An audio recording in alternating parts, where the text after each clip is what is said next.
मान की जय। पवित्र श्रावण मास अंतर्गत शिव महापुराण कथा मंदिरामध्ये विराजमान श्री लक्ष्मीनारायण देव घनश्याम महाराज, श्री राधाकृष्ण देव कथेमध्ये उपस्थित परमपूज्य गुरुवर्य सद्गुरु स्वामी गोविंद प्रसाद दासजी स्वामी, उपस्थित सर्व हरिभक्त मंडळी, युट्यूबच्या माध्यमातून श्रवण करणारे सर्व भक्त मंडळी, सर्वांना जय श्री स्वामीनारायण। काल आपण भगवान शिव आणि माता पार्वती माता सती यांचा विवाह सोहळा आपण कालच्या कथामध्ये ऐकला। मोबाईल बंद पडून गेला होता म्हणून बंद झाल्यानंतर 1.5 मिनिटामध्ये मी कथा बंद केली, म्हणजे जे ऐकणारे दुसरे 400-500 लोक आहेत त्यांना अर्धी कथा सुटून ना जावं म्हणून काल मी बंद केली होती।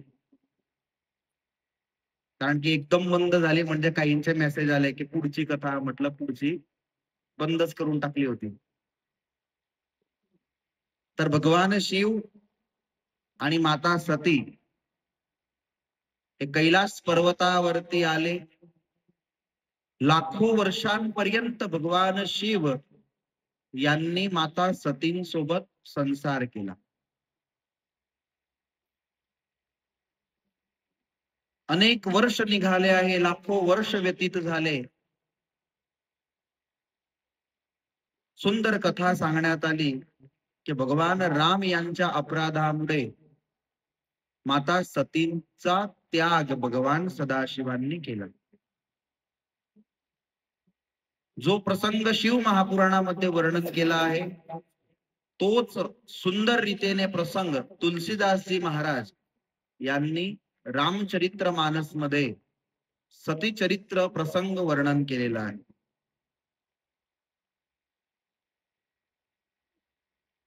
अनेक वर्षांनंतर त्रेतायुगचा प्रारंभ झाला आणि त्या त्रेतायुग मधली ही कथा आहे की ज्या वेळेस सती मातांनी देहाचा त्याग केला होता। सुंदर कथा सांगण्यात आली।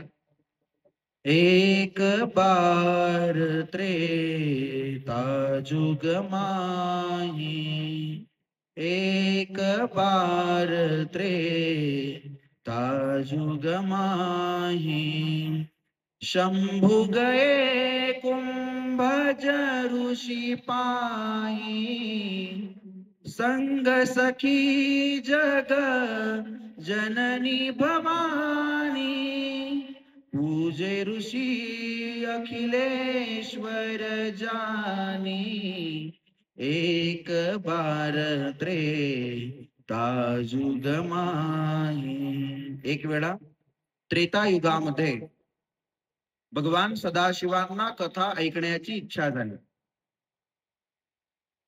कथा वारंवार ऐकण्याची इच्छा होणे हे भगवत भक्ताचं लक्षण आहे।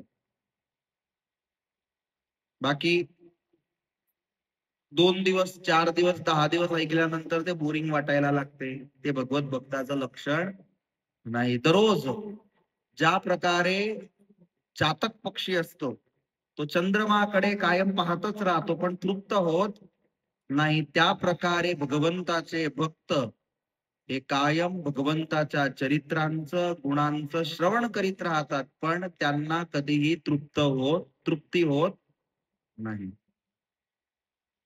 भगवान शिव हे उत्तम भक्त आहे।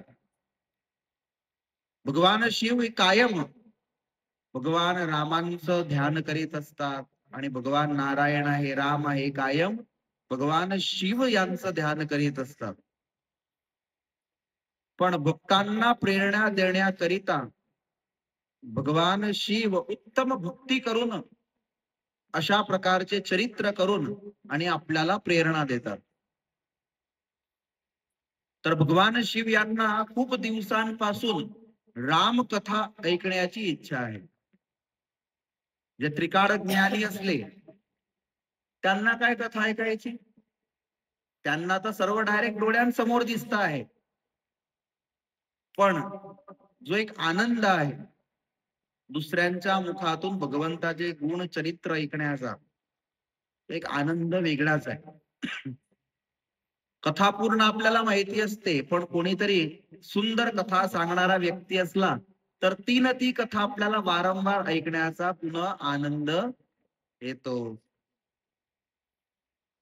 तर भगवान शिव यांना रामकथा ऐकण्याची इच्छा आहे आणि माता सतींना फिरायला जाण्याची इच्छा आहे. श्रावण महिना आहे, पण श्रावण महिन्यामध्ये दोघही प्रकार असतात बघा. श्रावण महिन्यामध्ये आपल्या मंदिरात कथा सुरू आहे, कुठे अजून लगभग सर्व मंदिरांमध्ये कथा सुरू असतील, कुठे महादेव मंदिरात कथा बसली असेल.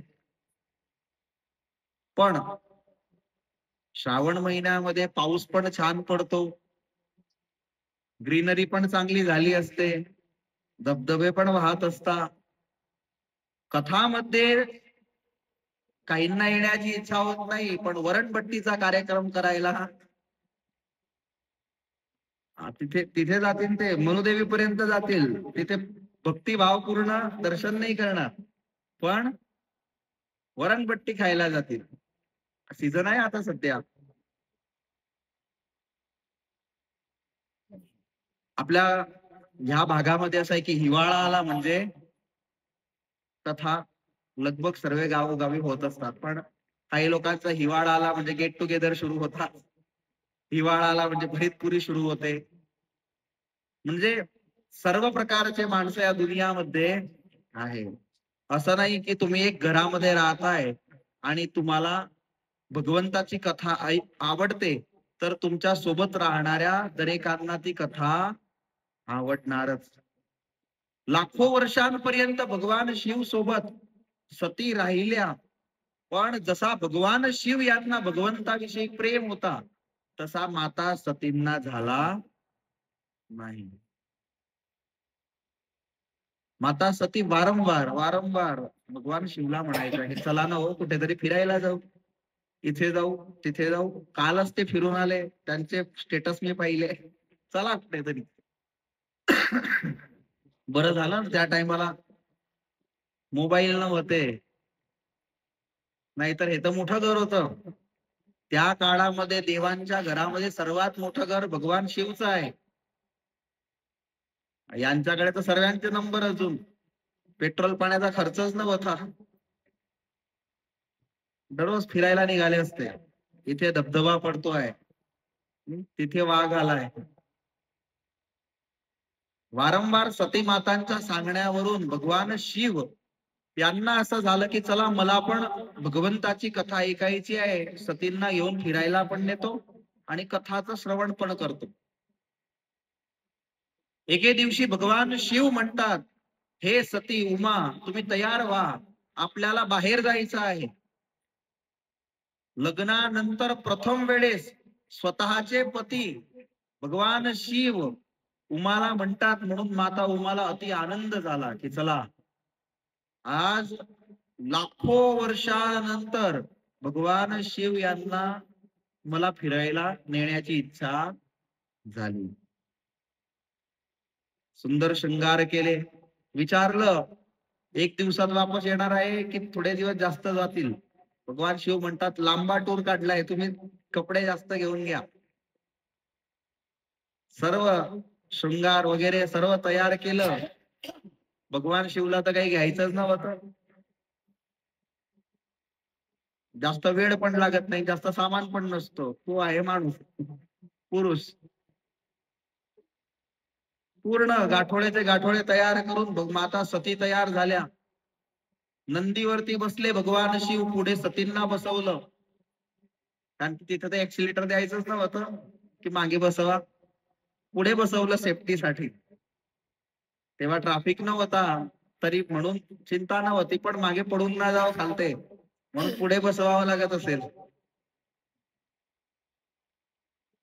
निघाले रस्त्याने माता सती वारंवार विचारतात की आपण जातो कुठे आहे, कोणत्या ठिकाणी फिरायला जातो आहे. भगवान शिव म्हणतात तुमच्यासाठी सरप्राईज आहे, तुमच्यासाठी एक छान व्यवस्था आम्ही केली आहे, चला तिथे आपण जाऊ, तुम्हाला आनंद येईल. कित्येक वेळी आपल्याला असं असतं की आपण वडताल गेलो म्हणजे आपल्याला आनंद येतो, आपण दुसऱ्यांना प्रेरणा देतो, तुम्ही एक वेळा वडताल चला, एक वेळा गडपूर चला, एक वेळा सारंगपूर चला. पण ज्याच्या हृदयामध्ये श्रद्धा नसली, ज्याला भगवंताविषयी विश्वास नसला, तर अशा पवित्र जागेवरती गेल्यावर सुद्धा त्याच्यामध्ये तिथल्या जे व्हायब्रेशन आहे ते येत नाही. तो याच्यात काय पाहिजे, याच्यापेक्षा मोठे मोठे मंदिर मी पाहिले आहे, काय आहे इथे असे बाजार, इथं आपल्याकडे जत्रामध्ये पण दिसतात, असं तलाव हे तर आमच्या जळगावला पण आहे, अशा रूमा, यापेक्षा आमचं घर चांगलं आहे. तर नास्तिक माणसाला तीर्थभूमीमध्ये पण दिव्यता वाटत नाही. ज्याच्या हृदयामध्ये भगवंताचा वास नसला त्याला तिथे दिव्यता भव्यता काहीच वाटत नाही. तो जर कोणत्या अशा द्विशताब्दी महोत्सवामध्ये गेला ना तर त्याला खर्च दिसतो, पण तिथे जमलेले भगवत भक्त किंवा तिथे होणाऱ्या ज्ञानाच्या चर्चा दिसत नाही. तो विचार करतो एवढ्या तर मोठं हॉस्पिटल बांधलं असतं. भगवान शिव माता पार्वती सतींना म्हणतात की तुमच्यासाठी सुंदर व्यवस्था आम्ही केली आहे, चला सोबत. अनेक वेळी विचारलं सती मातांनी, पण सांगितलं नाही. शेवटी एक आश्रम दिसला, अति सुंदर तो आश्रम होता. त्या आश्रमाच्या अंगणामध्ये भगवान शिवनी नंदीला उतरवलं. नंदी जसा जमिनीवरती आला, माता सती उतरल्या, भगवान शिव उतरले. माता सती म्हणतात आपण कुठे आलो, कोणाचा आश्रम आहे हा? भगवान शिव म्हणतात अगस्त्य ऋषींचा हा आश्रम आहे. पण आपण इथे का आलोय, आपण तर फिरायला जाणार होतो. भगवान शिव म्हणतात आपलं वॅकेशन इथेच जाणार आहे आता. तेवढ्यात अगस्त्य ऋषींना समाचार मिळाले की भगवान शिव माझ्या आश्रमामध्ये आले आहे, आणि भगवान शिव आले आहे असं त्यांना समाचार मिळताच अगस्त्य ऋषी अति धावत भावपूर्ण होऊन भगवान शिव यांना दंडवत करू लागले. स्वागत करीत करीत आतमध्ये घेऊन गेले, आसन देऊन आसनावरती बसवलं, माता सतींना आसन दिलं, चरण धुवू लागले आहे. माता सती म्हणतात कोण आहे हे ऋषी? भगवान शिव म्हणतात हेच अगस्त्य ऋषी आहे. माता सती म्हणतात ते बराबर आहे, पण आपण इथे का आलो? आपल्याला तर फिरायला जायचं आहे ना. भगवान शिव म्हणतात देवी आपण इथेच फिरायला आलो आहे, आपण इथे खूप आनंद घेण्यासाठी आलो आहे. बघा हे ऋषी आहे ना, हे अति अद्भुत रामकथा सांगतात, आपण इथे रामकथा ऐकायला आलो आहे. माता सतीने डोक्याला हात लावला, मला असं होतं की फिरायला नेतील, हे तर इथे कथा ऐकवायला घेऊन आले. यापेक्षा तर बरे होते कैलास पर्वतावरती, स्वतःच घर तर होतं. माता सती म्हणतात रामकथा आणि हे आपल्याला ऐकवतील? अरे जो आमचे चरण धुतो, जो आम्हाला पूर्ण दंड समान दंडवत करतो, तो काय कथा ऐकवणार आहे? तो आमच्यापेक्षा लहान आहे. ज्याला आमच्यापेक्षा कमी ज्ञान आहे, तो काय आम्हाला कथा ऐकवणार? पूर्वाग्रह बांधला गेला. आधीपासून अगस्त्य ऋषींविषयी काही गोष्टी सतींनी नक्की करून घेतला की हा आम्हाला काय कथा ऐकवणार. म्हणजे बाकीच्या सर्व ग्रहांचे नोंग आहे, सर्व ग्रहांचे पत्थर आहे, सर्व ग्रहांना आपण कंट्रोल करू शकतो, पण जो पूर्वाग्रह आहे त्याला कोणीच तोडू शकत नाही. पूर्वाग्रहाची कोणतीच दवा नाही. माता सतींनी मनामध्ये नक्की करून घेतलं. भगवान शिवने हात जोडले. हे अगस्त्य ऋषी, तुम्हाला सुंदर रामकथा सांगता येते. तुम्ही आम्हाला ती रामकथा श्रवण करवा.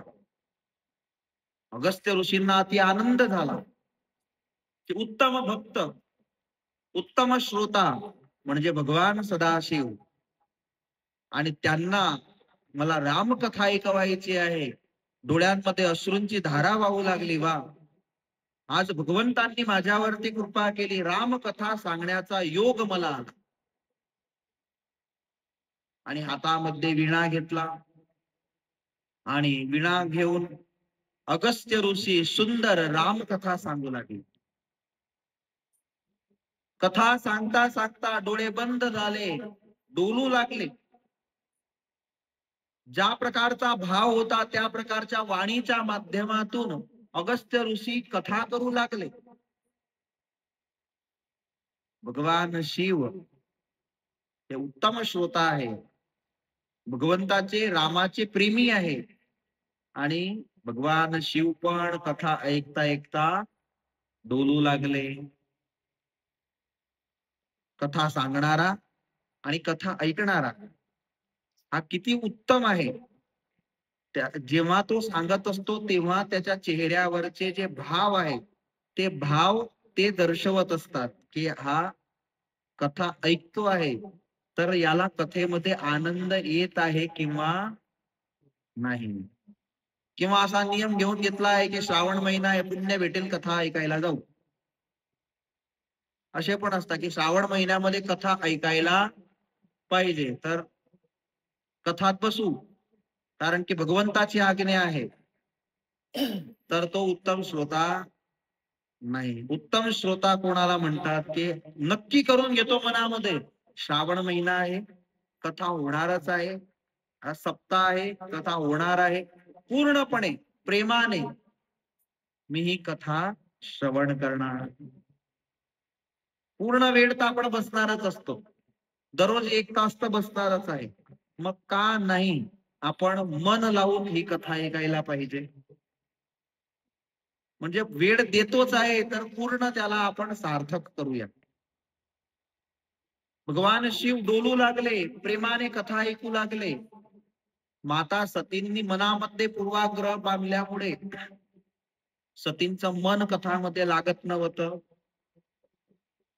आणि हे महाराज कसे होते, यांना दोघांना पण नाही जेवणाचं भान की नाही कुठे जाण्याचं. कथामध्ये असे मग्न झाले दोघं पण की या बाजूला माता सती विचार करताय केव्हा खतम होईल, केव्हा खतम होईल. चारही बाजूला पाहतात, झाडावर पक्षी बसला आहे, कुठे मोर नाचत आहे, हा कुठे पक्ष्यांचा आवाज होत आहे. चारही बाजूला आश्रमामध्ये फिरू लागल्या, पाहू लागल्या, पण कथामध्ये लक्ष दिलं नाही.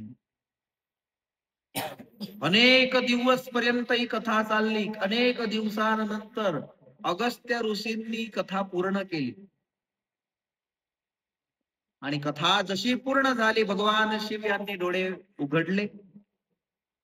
अगस्त्य ऋषींना भगवान म्हणतात, शिव म्हणतात की महाराज तुम्ही सुंदर कथा मला ऐकवली, मला अति आनंद झाला. महाराज तुम्हाला काहीतरी दक्षिणा मी देतो. अगस्त्य ऋषींनी हात जोडले, माझ्यामध्ये भगवंताची भक्ती वाढेल अशी मला दक्षिणा द्या. आणि भगवान राम यांनी भगवंताच्या भक्तीचं दान अगस्त्य ऋषींना केलं. आता अगस्त्य ऋषींना भक्तीचं दान केल्यानंतर काही दिवसांपर्यंत भगवान तिथेच थांबले. आणि थोड्या दिवसानंतर माता सतींना म्हणतात, शिव की चला आता आपण आपल्या घरी जायला पाहिजे. एवढा आनंद झाला सती माताला, चला घरी तरी वापस जाऊ. आता जीवनामध्ये कधीच मी पतिदेवांना म्हणणार नाही की फिरायला चला. पुन्हा बसले नंदीवरती, भगवान शिव बसले आणि संकल्प केला आणि नंदी आकाश मार्गाने जाऊ लागला. त्रेतायुग होता. रामकथा राम जन्माच्या आधी लिहिली गेली होती. भगवान राम विचार करतात की ज्यांची मी कथा ऐकून येत आहे ते भगवान राम सध्या या पृथ्वीवरती प्रगट आहे. आता ते चरित्र, जे चरित्र मी ऐकले ते सर्व चरित्र ते आता पृथ्वीवरती करत आहे.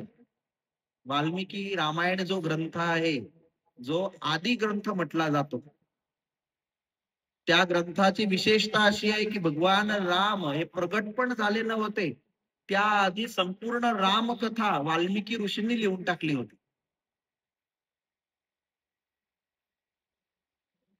तर भगवान शिव विचार करू लागले की हा त्रेतायुग आहे. मी असं ऐकलं आहे की भगवान राम सध्या ज्या दिशेने मी जात आहे त्याच दंडकारण्यामध्ये फिरत आहे. आणि असा विचार करता करता भगवान शिव विचार करतात की जर मला आता त्यांचे दर्शन घडून गेले तर माझ्यावरती भगवंताची कृपा होऊन जाईल. आकाश मार्गाने जात आहे आणि त्याच वेळी दंडकारण्य आलं. त्या दंडकारण्यामध्ये भगवान शिव पाहू लागले तर भगवान रामचंद्रांचं दर्शन भगवान शिव यांना झालं. भगवान राम लक्ष्मण अति दयनीय परिस्थितीमध्ये दंडकारण्यामध्ये फिरत आहे. त्या समयी लंकापती रावण सीताला उचलून आणि लंकेमध्ये घेऊन गेला आहे. आणि भगवान राम अति फाटलेले कपडे आणि डोळ्यांमध्ये अश्रूंची धारा घेऊन त्या वनामध्ये फिरत आहे. प्रत्येक झाडाला विचारत आहे माझ्या सीतेला पाहिलं का. प्रत्येक प्राण्याला विचारत आहे माझ्या सीतेला तू पाहिलं का. हरणाला आलिंगन देऊन विचारतात की हरण, तुझ्यासारखे जिचे डोळे होते अशी जी माझी सीता, माझी पत्नी, तिला तू पाहिलं का. पक्ष्यांना विचारत आहे की पक्षींनो, तुम्ही माझ्या पत्नीला पाहिलं का. वारंवार जोर जोराने रुदन करीत करीत आणि भगवान राम दंडकारण्यामध्ये अतिदयनीय परिस्थितीमध्ये फिरत आहे. आणि त्या समयी भगवान शिव यांची दृष्टी तिथे पडली. तुलसीदासजी महाराज म्हणतात, शंभू समय तेही राम ही देखा, उपजाही यति हर्षु विशेषा, भरी लोचन छबी सिंधु निहारी, कुसमय जानी न किन्नी चिन्हाई. त्या समयी जेव्हा भगवान राम यांना पाहिलं तेव्हा भगवान शिव यांच्या डोळ्यांमध्ये आनंदाचे अश्रू वाहू लागले.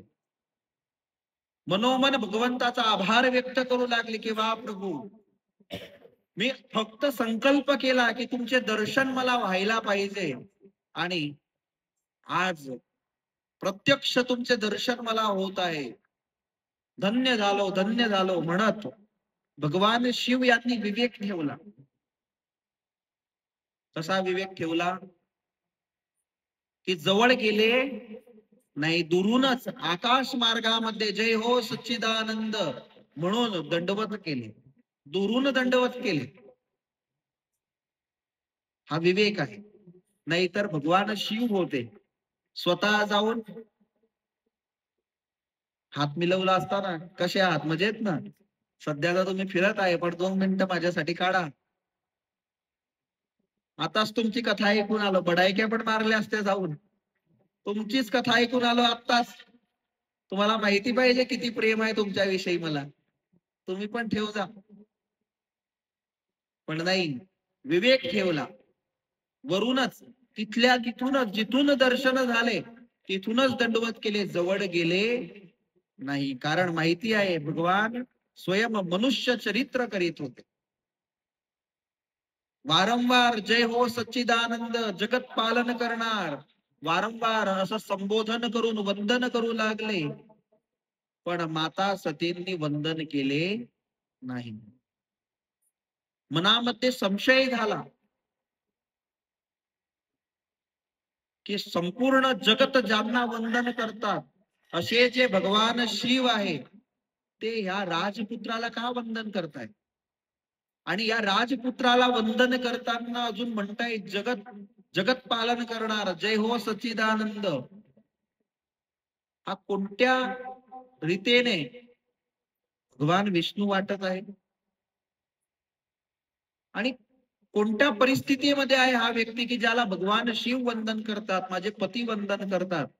मला माहिती आहे, मनोमनी माता सती स्वतःला म्हणतात, मला माहिती आहे की भगवान विष्णू हे देवतांच्या हितासाठी वारंवार पृथ्वीवरती मनुष्य रूप धारण करत असतात. पण हे कसले भगवान की ज्याला स्वतःची पत्नी कुठे आहे हे माहिती नाही, तो कुठला भगवान? कारण की जसे भगवान शिव हे अंतर्यामी आहे तसे विष्णू पण अंतर्यामी आहे. तर हे भगवान नसावे. भगवान शिव समजून गेले की सतींच्या मनामध्ये संशय आहे. भगवान शिवनी सतींना समजवलं की देवी तुम्ही वंदन करा, तुम्ही संशय ठेवू नका. मला माहिती आहे तुमचा स्त्री स्वभाव आहे, तुम्हाला संशय होईल, पण तुम्ही हे स्वयं भगवान आहे यांच्यामध्ये संशय ठेवू नका, तुम्ही यांना वंदन करा. आता एवढं सतींना माहिती होतं की स्वयं भगवान शिव अंतर्यामी आहे, ज्ञानी आहे, तरी सुद्धा पतींच्या वचनावरती विश्वास ठेवला नाही. भगवान शिव वारंवार सांगतात की जासू कथा कुंभज ऋषी गाई, की जे कथा आपण आता सध्या ऐकून येत आहोत, जी कथा अगस्त्य ऋषींनी आपल्याला श्रवण करवली, ती राम कथा, ते राम म्हणजे जे आपण समोर दर्शन करीत आहोत तेच भगवान रामचंद्र आहे. हे चरित्र आपण कथेमध्ये ऐकून गेलो, पण कथाच कोण ऐकली होती?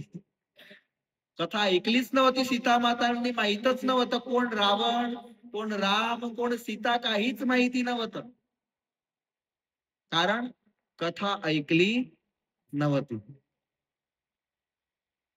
वारंवार भगवान शिव म्हणतात, भगती जासुमे मुनही सुनाई. अरे कथा ऐकल्यानंतर ज्यांच्या भक्तीचं दान मी मुनीला दिलं, सोई मम इष्टदेव रघुवीरा, माझे जे इष्टदेव आहे तेच रघुवीर भगवान रामचंद्र हे समोर आहे. सेवक जासी सदा मुनी धीरा, की ज्यांची सेवा कायम मुनिजन करत असतात असे भगवान रामचंद्र सिद्ध ज्ञानी योगी मुनी ज्यांचं ध्यान करतात, वेद पुराण शास्त्र ज्यांचे गुण वर्णन करतात असे भगवान रामचंद्र आहे, यांच्यावर तुम्ही संशय ठेवू नका. तरी सुद्धा सती म्हणतात मला संशय आहे, मी तुमच्यासारखी सरळ भोळी नाही की कोणाला पण वंदन करून घे, मी आधी परीक्षा घे.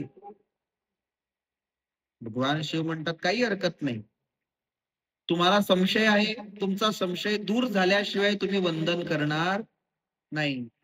तुम्हाला परीक्षा घेण्याची इच्छा आहे, एक काम करा, जा, इथे वडाचं झाड आहे, इथे मी बसतो, तुम्ही जाऊन आणि परीक्षा घेऊन या.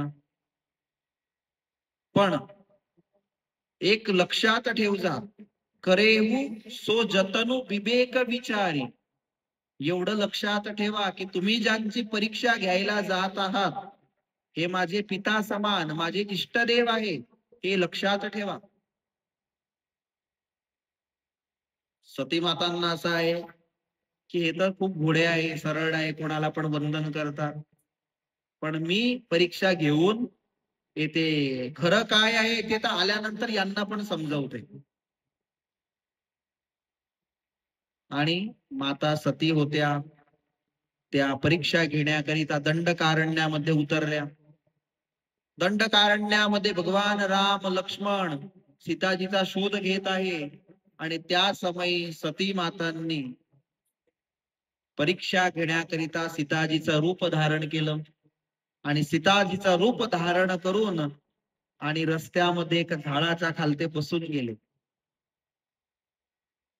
सर्वत्र शोधत असलेले राम लक्ष्मण, त्यामध्ये लक्ष्मणांची नजर पडली, अरे सीता मैया तर ह्या राहिल्या, ह्या बसल्या इथे, आपण केव्हाचे शोधत आहोत. धावत गेले, भगवान रामचा हात पकडला, चला चला भेटल्या मैया, या सीता मैया या समोर बसल्या आहेत. भगवान राम आले, लक्ष्मण आले, सती माता सीताच्या रूप मध्ये आहे. भगवान राम समजून गेले की या सीताजी नाही, ह्या तर भगवान शिव यांच्या पत्नी सती आहे, माझ्या माता समान आहे आणि या सीताजीचं रूप धारण करून बसले आहे. आता काय बोलू यांना, पत्नी तर म्हणता येणार नाही, सती माता पण म्हणता येणार नाही, कारण की माझ्या पत्नीच्या वेश मध्ये आहे, काय म्हणून. आणि त्या समयी भगवान रामचंद्रांनी मधला रस्ता काढला. भगवान रामचंद्रांनी डायरेक्टच विचारलं, भगवान ऋषकेतू, शिव कुठे आहे, तुम्ही एकट्या या वनामध्ये काय करताय. सती समजून गेल्या की मी सीताजीचं रूप धारण केलं, पण हे स्वयं भगवान असल्याच्या कारणाने मला ओळखून गेले. एकदम घाबरून गेल्या सतीजी, तुरंत तिथून उभ्या झाल्या, नाही नाही बस आहे तिथेच बसले आहे असं म्हणून उभ्या झाल्या. अति घाबरून गेल्यामुळे तिथून धावत निघाल्या, स्वतःचा वेश बदलून घेतला, सतीच्या वेशमध्ये आल्या, रस्त्याने धावत पडत निघाल्या. पण जिथे नजर टाकायच्या तिथे त्यांना राम लक्ष्मण सीता, राम लक्ष्मण सीता वनाच्या रस्त्याने जात आहे असे दृश्य दिसू लागले. चौघही बाजूला हे दृश्य दिसू लागले. स्वतःच्याच मायेमध्ये मोहित झालेल्या सतीजी होत्या, तिथल्या तिथेच बसून गेल्या. पुन्हा डोळे खुलले तर ते दृश्य दिसणे बंद झाले. भगवान शिव जिथे बसले होते तिथे जाऊन माता सती म्हणतात, चला चला वंदन करून आली मी. भगवान शिव म्हणतात की देवी, तुम्ही परीक्षा करायला गेले होते, आधी ते मला सांगा की तुम्ही परीक्षा घेतली कशी. आता आतापर्यंत तर ठीक होतं, पण आता खरी परीक्षा सती माताची होती.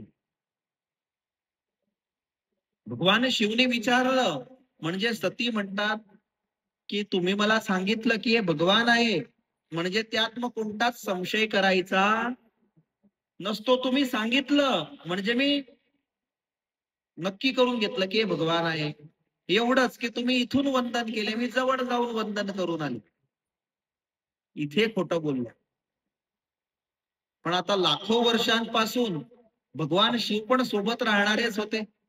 माहिती होतं की ही एवढी पण काही घोडी नाही, की एवढी सरळ नाही की जाऊन वंदन करून वापस येऊन जाईल, नक्की काहीतरी आहे. भगवान शिवला संशय झाला.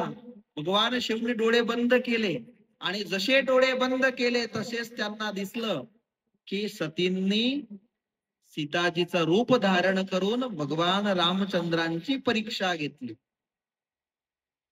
जसं सीताजीचं रूप दिसलं आणि ते रूप सतींनी धारण केलं असं कळालं, तुरंतच भगवान शिव यांच्या मुखातून राम राम असे शब्द निघाले. पश्चातापच्या शब्दांमुळे माता सती विचारू लागले, हे प्रभू शिव काय झालं. पण मनोमनी भगवान शिवने निश्चय केला की ही माझी पत्नी होती, पण हिने माझ्या माताचं रूप धारण केलं, म्हणून आता ही माझी पत्नी नाही. आजपासून माझा पती पत्नीचा, आमचा जो पती पत्नीचा संबंध होता तो इथे पूर्ण झाला. मनोमनी संकल्प केला, पण तिथे काहीच बोलले नाही. विचार केला की कैलास पर्वतावरती जसा मी पोचला तसा मी सांगून देईन. भगवान शिवच्या वर्तनावरून, मुखावरून सतींना समाचार तर मिळूनच गेले की भगवान शिवने माझा त्याग केला आहे. जसे कैलास पर्वतावरती पोहोचले, भगवान शिव स्वतःच्या आसनावरती बसले आणि त्याच समयी भगवान शिवने शेवटची वाणी उच्चारली की हे देवी सती, तुम्ही माझ्या माता समान सीतेचं रूप धारण केलं, म्हणून आजपासून तुम्ही माझ्या पत्नी नाही किंवा मी तुमचा पती नाही. तुम्हाला इथे राहायचं असलं तर प्रेमाने राहा, नाहीतर तुम्हाला इच्छा असेल तर तुमच्या पिताच्या घरी पण तुम्ही जाऊ शकतात. माता सतींना पश्चाताप झाला. काही बोलतील त्याआधी भगवान शिवने डोळे बंद करून घेतले. माता सती धावत आल्या, बोलायचा प्रारंभ करतील, काही सांगतील, स्वतः माफी मागतील, त्याआधी भगवान शिवने डोळे बंद केले, समाधीस्थ होऊन गेले. आता ही समाधी काही 1 वर्षाची की 100 वर्षाची नव्हती. 87,000 वर्षांपर्यंत भगवान शिवची समाधी चालली. 87,000 वर्षांपर्यंत माता सती त्या स्थानी थांबल्या. दररोज भगवंताला प्रार्थना करायच्या, हे राम मला क्षमा करा, माझ्याने मोठी भूल झाली, एकतर हा देह पडून जावो, नाहीतर माझ्या पतींची समाधी खुलून जावो, अशी माझ्यावरती कृपा करा. दररोज पश्चाताप म्हणून माता सती भगवंताला प्रार्थना करायच्या. आणि 87,000 वर्षांनंतर भगवान शिव यांची समाधी खुलली. आणि नंतर जो प्रसंग आहे सती देह त्यागाचा, तो आपण उद्याच्या दिवशी श्रवण करू. सहजानंद स्वामी महाराज की जय. श्रीपतिम श्रीधरम सर्वदेव विश्व भक्तिधर्मात्मजं वासुदेवं माधवं कारणं श्री स्वामिनारायणं नीलकंठं भजे. सहजानंद स्वामी